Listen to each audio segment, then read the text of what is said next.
Purple, a cute little indie platformer from back in 2009.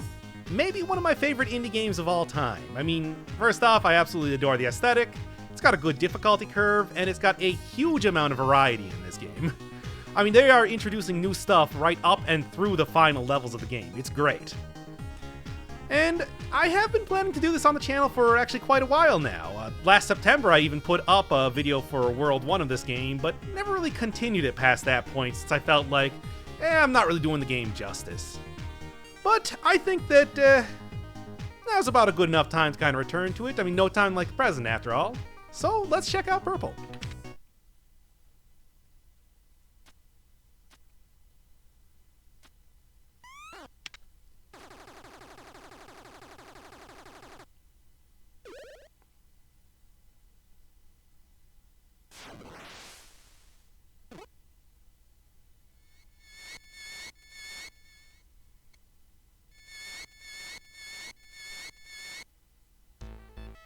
Yeah, to say that the plot in this game is straightforward is, maybe underselling it.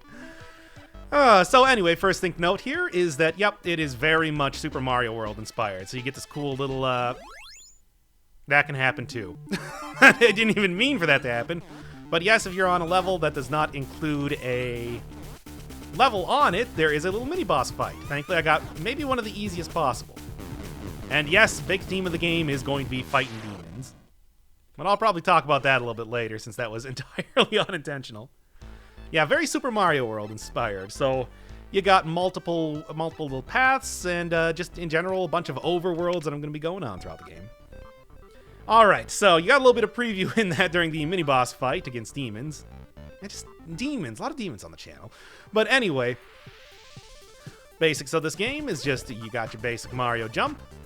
And you can jump pretty high. Purple guy is, has quite the upward mobility. And of course, Mario game, so you get your Goomba Stomp. But the real thing that makes this game different is that you have a Frisbee. Tap the button to shoot a little bit, we can charge it up, shoot away farther. Destroy enemies, destroy blocks, destroy the right blocks. You get stuff there, hooray! And of course, you saw in the bottom right corner there, percentages.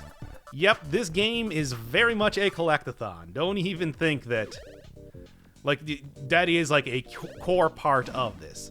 And it actually makes a little interesting difficulty curve when you're playing the game. If you're just going for the basic world completion, you know, just, I want to beat all the levels and get to the ending, the game's actually very easy. If you are trying to collect everything, go for 100%, like I will be, it gets way, way harder, especially as you get to the later levels of the game, because those things get not only long, but they also very difficult. Yeah. Like the difficulty curve, I mean, I said it's nice, but it's nice in a way that I like it, which is to say it gets quite difficult. Checkpoint. But if you restore yourself at the checkpoint, you go right back down to 0% for your collectibles. Turn that right back off. Except I won't, because this is just a casual playthrough of World 1 right now. I'm going to leave the hardcore, the 100% runs for, well, the video that I already did, first off, and then all future videos instead. Secrets and wonders all over the place. Thankfully, nothing too essential is stored in secret blocks, because that would be, I mean, this ain't a Kaizo game, let's just say that. A lot of fruit in this first level. Yeah, like I said, a huge amount of variety, and one of the things that happens is that you'll get a bunch of different items for each world, like a bunch of different themes. It's really good. Like, you also get this rockin' music, but to be fair, the music is largely a result of just grabbing a bunch of tracks off of Mod Archive, which, you know, this was like a one-man job, so I can kind of understand that, but maybe what I'll have to do is I'll have to, like, throw a, invincibility. So I'll have to throw, like, a listing for all the tracks in the game here. Because a lot of the music chosen for this is pretty good. Most of them, I think, is done... Well, most of the stuff that was grabbed was done by a dude named Keith Bayless, also known as Vim, with an exclamation point after his name. I think including this one, maybe? I don't really remember. But overall, really sets a specific mood for the game. Televisions. They're not Sonic televisions, though. Can't really do much of anything with them. And each one that you see will have something different on it. Or, well, will often have something different on it. It's a weird little aesthetic choice. I mean, you get stuff like World 1 being your green greens filled with fruit. But also a weird emphasis on a bunch of televisions all over the place. Oh, and I didn't mention it when I picked it up, but that diamond is also another one of the main collectibles in the game. To get 100% proper, you need to get all of the basic collectibles in the level and also all of the diamonds. Press R to exit from a previously passed level. No, wait. Oh, yeah. Oh, well, anyway, you can see in the bottom right corner that if you have collected a diamond, it'll say that, and they are listed in order. Yeah, I was thinking because if you press R in a level that you haven't passed... yeah, it's a Looney Tunes gag. This game... trust me when I say this game is very, very cute. I mean, it's one of the things that I actually really like about it. There is no irony here at all. This game is exactly... I mean, through and through, it's like this game is exactly what it looks like. It's great. So you get this nice little Legos and Erector set. It's like, it's something of a far cry, but at the same time, you still get like the... from the last level, but you still get like the... yeah, made it. But you still get like the hills in the background and everything. I really like how this game is designed. I mean, I think one of the things with looking at a lot of... Hey, go in the door. I didn't press down well enough, apparently. Oh, little coins here. But I think like one of the things I see with a lot of indie games these days is there's like a lot of a kitchen sink sort of aesthetic where they'll just throw in whatever. But you can see that this is like a very simple, but I think it looks great sort of aesthetic that they went for. With like the Erector sets, you know. Ah, that is painful. I like the game. Let's just go with that. I mean, this game is seriously one of like my... I mean, just something about everything. Like everything about it is great. I love it. Let's just go with that. So anyway, I finally got my first weapon here. Press A to switch. I can switch back and forth from them on the fly. And this one is a hammer. Works pretty much the same way. You get like your charge up to do extra damage. And I do think it does twice as much damage on enemies when fully charged. And of course, the very first thing you find is a walking nail. Get out of here. But, of course, each one of the weapons has something a little bit different about it. They can do different things. They're not just basic power-ups and, you know, attacks or anything like that. But they can also do stuff like slam down these blocks so you can pass them now. Hooray! However, the big thing with different weapons are you'll never lose your basic Frisbee. You'll always have your basic Frisbee with you. However... other weaponry, once you get hit twice, you will lose them. For example, well, alright then, that's fine too. Let's see if I can find another enemy here. I got hit once, and you might have heard that like little shock sound. That means that my weapon is like, I don't know, loosened from my grip. Get hit a second time, it's gone. So you do have to kind of be careful. Aw, aren't you adorable? So you do have to be kind of careful to make sure that if you want to preserve some of the better weaponry that you have. And there is some really good weaponry in the game. Also, if you actually need it to do something, like say pound down blocks, watch out about that one. So screwdrivers. Screwdrivers in this game are just essentially keys. A red screwdriver can unscrew red screws. Yeah, that makes sense, right? I mean, why wouldn't it? I don't think that they're used a tremendous amount in the game, but oh god! I hit shift for some reason. Why did I do that? And I turned off the checkpoint. Why did I do that? Oh well. Here's another little tip. Yeah, you can see that sign dynamically appeared as soon as you got the hammer. So much little attention put in this game. I love it. Ow. But anyway, there is a little trick here to maybe bypass a bit of the level. I wouldn't really say this is an advanced or even advised technique, but you get thrown back in the opposite direction of which you get hit. I like to call it Castlevania knockback. because the Game Boy Castlevania game had that was pretty much the way to get through a whole lot of the levels in, what is it, Castlevania The Adventure, I think it was called. Just essentially, as soon as you're about to get hit, face the other way, because then you're being just knocked through enemies. And that is... I mean, like I said, I wouldn't really say it's advisable to do it in a lot of circumstances, but you can bypass some parts of levels by doing that. Why not? Alright, let's get through here already. Through this Lego maze. Nobody's too old to play with Legos, but I don't got the time, man. Okay, I can't leave the cherry behind. It's like, that's like my thing, man. The pro dodges, which unfortunately didn't work. Pretty obvious by this point, but yes, your Frisbee does encircle around you. You can actually kind of, like, sort of pro technique is, like, you can have it circle around you if you got the right, if you got the chops, if you got the skill for, why? It didn't have any screws on it, that's why. Thankfully, I did get the thing this time. Anyway, can I just, like, not do the screwdriver thing? No, I need to do the screwdriver thing. Don't worry, future episodes will be a lot better edited than this. Yeah, I mean, if you are a super pro gamer or speedrunner of this game, of which I do not think exists, because I'm apparently the only person who has ever played this game before. Seriously, people, play this game. It's for free. It's a free game. The link's in the description. You can go download it right now.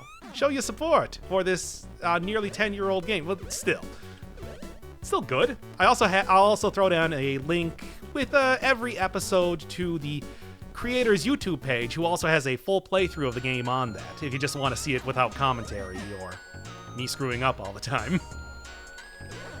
That dude definitely knows how to play his own game. I can say that with absolute certainty. I hate that. I hate everything.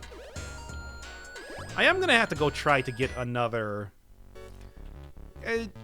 either hammer or better at some point, because one of the things I didn't say about the televisions, which, again, didn't have a screw on it, so I should have seen that coming, but that's my own fault. I swear there was something here. Maybe I'm just crazy. Or... whatever. Not 100% this time anyway. Let's get on to the end spring. But yes, I said the televisions, you can't really interact with them. You can smash them or destroy them with some stuff, and they will give you something. Usually a few collectibles, maybe some hearts, who knows. Hearts obviously not too useful for right now, but they will become more useful later. Okay. I was wondering if I was going to get every single one of the mini-boss fights that I possibly could at the very start here, but doesn't seem to be the case. First usage of the homing ability of the Frisbee. Come on. You can do it, little Frisbee. Okay, I couldn't do it. Frisbee does eventually come back to you. It just can't hit anything past that point. And yeah, another level, another completely different sort of aesthetic to it. The variety, man, I'm telling you.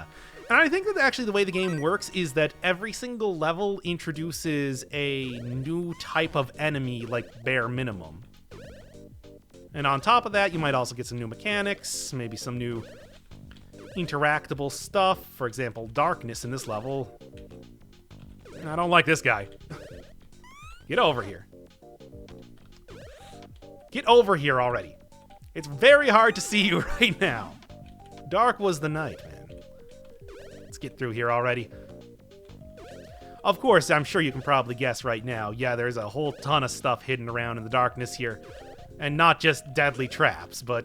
ugh. Purple guy's got his work cut out for him. Yeah, by the way, there is no dialogue in this game. I'm just calling things... giant question mark. Another weird...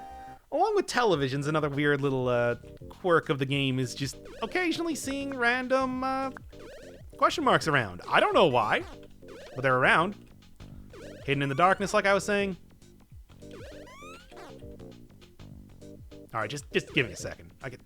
Okay, well, never mind then. I don't know what I'm talking about at all. But yeah, When it comes to collectibles, things are well hidden in this game.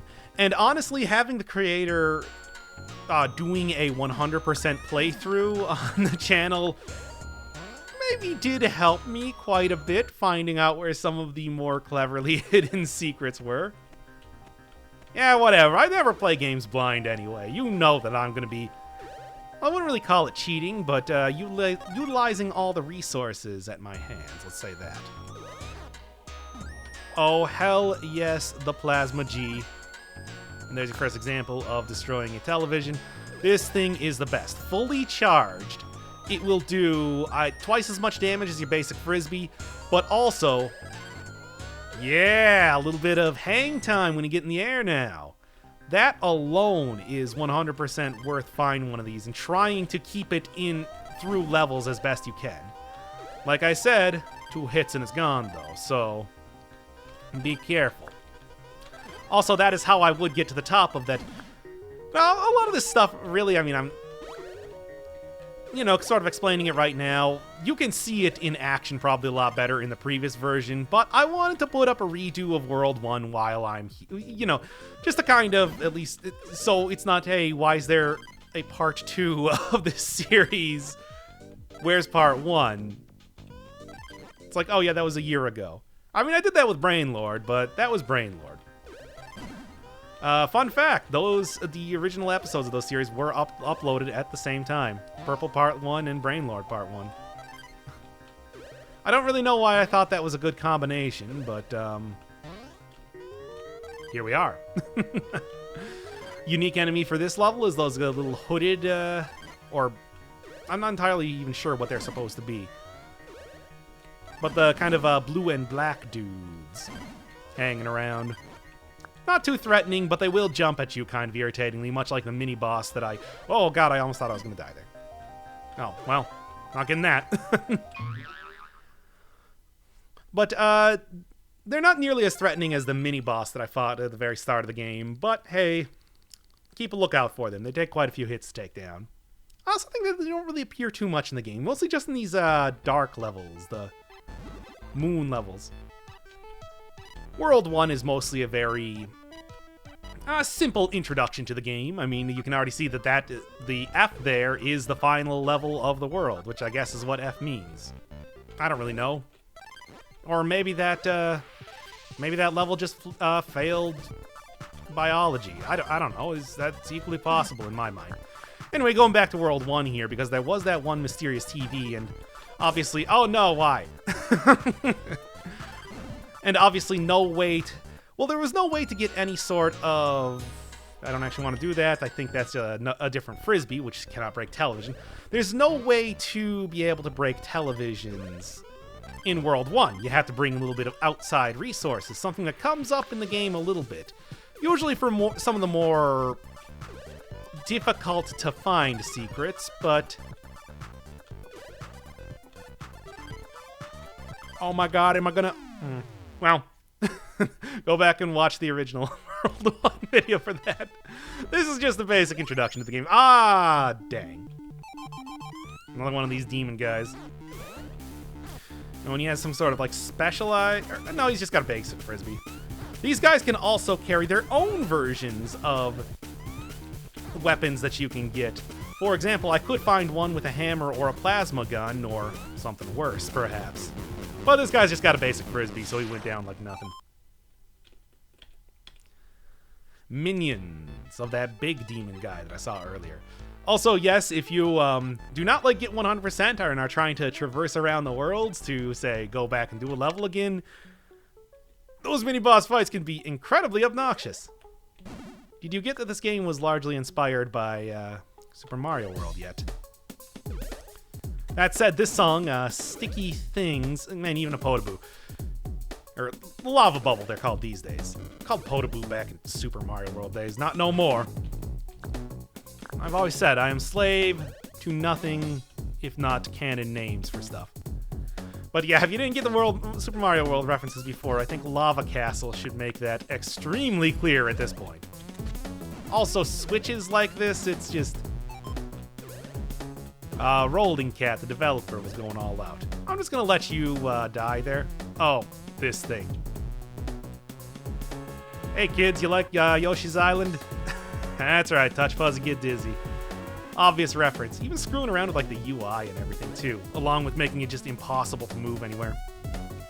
Extra large nails you can see down there, instant death. Do not fall in that pit. And also, I really don't like fighting these horned guys because they are very tanky. They take like 4 or 5 hits to actually get down.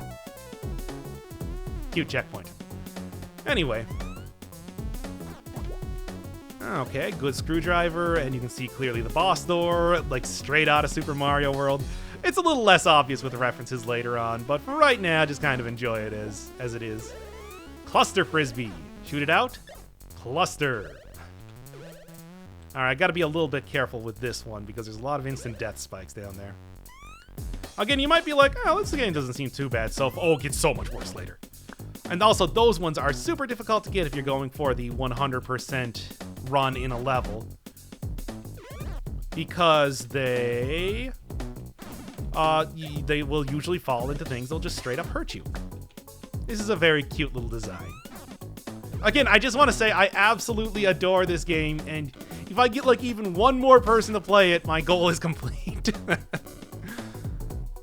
Little guillotines. They have such, I don't know, like strange animation. Like it's so smooth. Cutscene. Not too common in this game, but I guess just to kind of show, yes, it does affect the entire level here. And fun fact, if you obviously part of collecting everything, and even a fire bar. And obviously part of collecting everything is going over here when it's red, and then going back over here when it's blue. And if you go over here when it's red and say hit that block, it will still show up in the cutscene. It was like rendered entirely differently. It's kind of crazy. But, like I said, just doing a casual playthrough this time, so let's go right into the boss. There. Televisions, man. It's a theme. I mean, it's a pretty cool one, though, all things considered.